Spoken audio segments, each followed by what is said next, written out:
Hello and happy, beautiful day to you. On today's episode, I want to share with you three key things that you'll want to do to really make your life easier and also more successful and help it flow in the direction that you're wanting to go. Because, of course, so often people can feel like life is a struggle, like one thing after another, or there's challenges, or it feels like trying to, walk into wind, if you will, that there's always the headwind that they're trying to walk into. And if you have felt that way towards healing or relationships or life or anything, work, whatever that is for you, I want to share with you three key things that you'll want to do to really start to transform that. Now, the first, of course, starts with your mindset.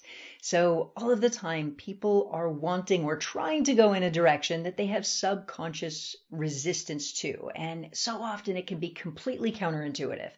And a simple example might be, somebody who wants to be in a relationship and yet at a subconscious level, they're fearing that. And so they have that push-pull resistance. Or even a person who wants to be happy and feels like at a deeper level that if they're happy that, maybe others will be jealous or they won't connect as well. And this may seem completely counterintuitive, but of course it's hidden in the subconscious mind. Or a person might even have fear of the future that then is creating a lot of stress towards moving forward in life. It's like part of them wants to stay stuck. And so everything feels so full of effort and they feel tired and exhausted and just wanting to sleep. That can happen too. And so, or another example is, if you think about it on a simple note, if we say you get what you expect. Now, of course, it goes beyond expectation, but if somebody expects to fail or expects things to be hard, then ultimately what can happen is they can continue to take all of the steps that unfortunately lead to failure. And so my point is the mindset, getting the mind aligned with expectations, with subconscious programming, but really aligning with what you're wanting. That is the first one, is getting that alignment. Now, the second one has to do with actions and really growing. Now, this one, some people might have resistance to, especially if somebody's been working on mindset. Sometimes what people really want is they just want, everything that they're wanting to suddenly come to fruition. And while that sounds nice, there's also an actionable part to it as well. And let's unpack this for a moment. If we think about even somebody who's going through school, like a fifth grader who, they're growing, what do they need to do? They need to, of course, continue to mature as they go to high school or junior high and high school. And they also need to continue to learn and grow and expand and whatnot to be successful at it. If they don't do either one of these, if they don't continue to mature or they don't continue to grow and develop and learn, then they get stuck. Now, another way we could think about it is like this, is if you picture a forest and all of the trees continue to grow and grow and grow and grow. And if there's a tree that decides to not grow, to stop growing, what happens? Well, it's like it has a harder time. It struggles. It struggles to get the light because all of the other trees are continuing to grow. So even in nature, we have to continue to grow, to expand. We've heard the term before, survival of the fittest. So we could look at it like that, but it's just in a way that we continue to grow. Or another example is like this, is maybe you've had grandparents or older generation, or maybe you yourself, but has resisted technology.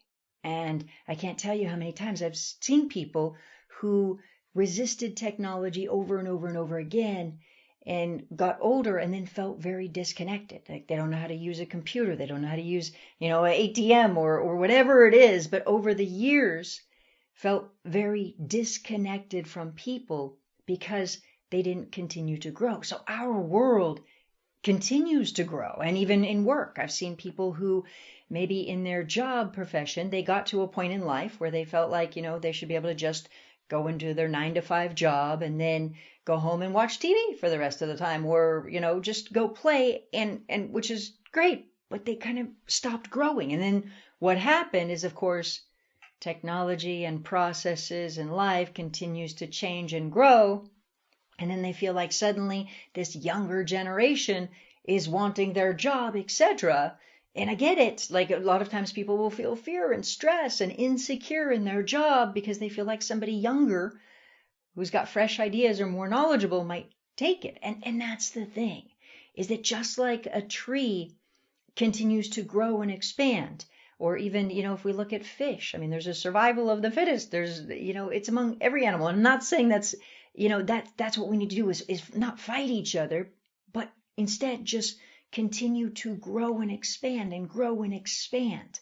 Growing is so important. And yet all of the time, people get to a point in life where they start to kind of resist it. They say, well, this is what I do, or and they resist it.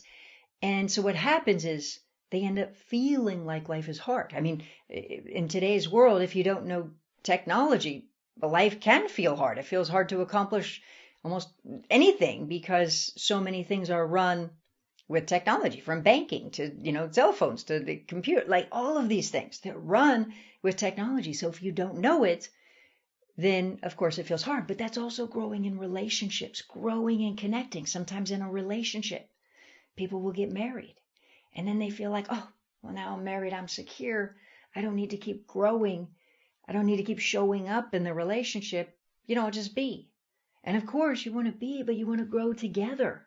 Because if you're not growing together and growing and connecting, you could end up growing apart, which doesn't help the relationship, of course. And so continuing to grow personally, professionally, spiritually, emotionally, in all areas, but continuing to that personal development and actionable as well. Now, part of the reason I emphasize that is you may have seen sometimes when people get on the spiritual journey, they say, okay, well, I want to just grow emotionally and internally and just grow on the inside, but they forget about that actionable part. And that would be like, using the example of a child and going through school. If they said, okay, well, I'm going to continue to mature, but I'm not really going to continue to up-level my math skills or my English skills or my, science skills or whatnot. We need to continue to grow in whatever area. It doesn't necessarily mean academics, but whatever area is true for our lives. Now, that leads to number 3, which has to do with our feelings towards growth, internal, external, transformation, but our feelings towards it. And I can tell you this, personally, when I was going through my injury, I resisted change in certain ways. I had this fear of change. I had some resistance to change, and I realized that I needed to overcome it inside of me. So I needed to be willing to change. Now, that can also be true externally, that falling in love with growing and our energy towards it is so important when it comes to struggle. And let me give you an example. I got to tell you, when I was working on my book, it took me a ton of effort. Why? Because I wanted a book that was a level 10. It was like you read it, you feel it, you love it. That's the book that I wanted. Now, my writing skills were much less. Why? Not because I hadn't done all the things through, and learned the academics, but because after I did, I used to work in technology. And the biggest thing in technology is that we would write everything in abbreviations, shorthand, no full sentences at all. In fact, if you wrote a full sentence, it was frowned upon. Like, why are you writing a full sentence? So everything was fragments and abbreviations and everything. It was just shorthand. And then the same was true in making notes and chart notes and so my point being is that I had done so much shorthand writing that then writing a book was like, wait a second here. It took up-leveling of skills. So I had to really grow. And I enjoyed it. It took a lot of effort. But there's a difference between effort and struggle. And so the effort, and I started falling in love with the process of writing and growing and molding it and shaping it so much. I just started to love it. Now, let's be honest. Sometimes when people go to grow, they might say, I have to learn this or I have to learn that or whatnot. And so their feelings towards growth feel like a struggle. And so the point is even though this may seem simple, but it's also profound. Imagine your life. Imagine what your life looks like if you love to change and grow. If you feel like changing and growing and learning is fun and exciting and good, struggle goes away. It's like you go, okay, effort might be there. Yes, we might need effort, absolutely, but struggle goes away. Yes, we put in effort to learn, we enjoy, we grow, and embracing that. Now, by the way, I know so often more and more people are getting this spiritual awareness that says that we should never have to put effort into anything. Like everything should just come effortlessly in life. And the example or analogy that you hear me use all of the time is this, is that imagine if you told a woman who's 9 months pregnant, about to give birth to a baby, that says, don't put any effort into this. Okay, that's a bad plan. Okay, she needs to put effort. To deliver a baby takes effort. So my point is, we all came into this world with some effort, and so that's our entrance into life, is our mother putting forth some real effort. And also not only that, but even learning how to walk, we put effort into that. And even running fast, we can put effort into that. So my point is imagine when you put effort into something, sometimes it just brings out the life in you, the best in you. But if you're loving it, if you're enjoying it, and that, again, it may seem simple, or you may find yourself having resistance to what I'm saying. Like, I don't want to have effort. I don't want to embrace effort. But imagine for a moment what it feels like to embrace effort in a way where you can even fall in love with it. You can even enjoy doing effort. Kind of like, let's be honest, if you've ever gone to the gym before and had a really good workout and afterwards you felt like, you feel so alive and full of life. Now, of course, if you're somebody who hates the gym or hates working out, likely you're probably thinking, Brandy, what are you talking about? I hate going to the gym. And afterwards you think, I'm glad I made it through. But that's exactly my point, is one person can go to the gym and they feel like, yay, I went to the gym. I feel so alive. You can work out and just feel like, gosh, like so full of life. And then somebody else can go to the gym and feel like, oh my God, that was the worst thing in the world. Felt like I was tortured. Okay. And that's also how we can feel about life, is we can feel full of life. We can feel like, I did this and it's alive and it's amazing and it's wonderful. And you do things and you put forth effort and it actually really feels good and full of life. And we can feel that way. In fact, I have worked with people who were on disability for years and years and years and years. And the idea of going back to work for them felt daunting and struggle and like, oh my gosh, how can I do it? And they felt all of these feelings of insecure and struggle and impossible, who are now running businesses or working and happy and feeling alive, going, you know what? I actually love working.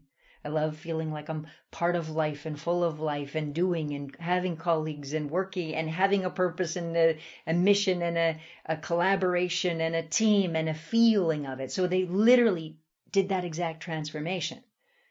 And of course, let's be honest, there are people who have their jobs and they hate it. And that's a feeling. And that's a feeling, and that shows up. And that's the very point, is that that's how you want to make life. Now, by the way, me personally, I've actually always loved working. I started working at a young age. My first job was teaching martial arts. So I did that. But then even in technology, I loved that. And I loved technology. I love what I do now. So working and enjoying it has always been something that's been my pattern in life. But that's exactly my point, is that the more we fall in love with what we're doing and the more that we have an attitude of wanting to grow and enjoy and do it, the more that life doesn't feel like a struggle. So of course, again, we want to align our minds with it, because if we're not aligned with it, then that, of course, is the number one struggle right there. So that's a recap. Aligning your mind. So important. Then aligning your actions, making sure that you ask, what are the actions? And you need to continue to grow.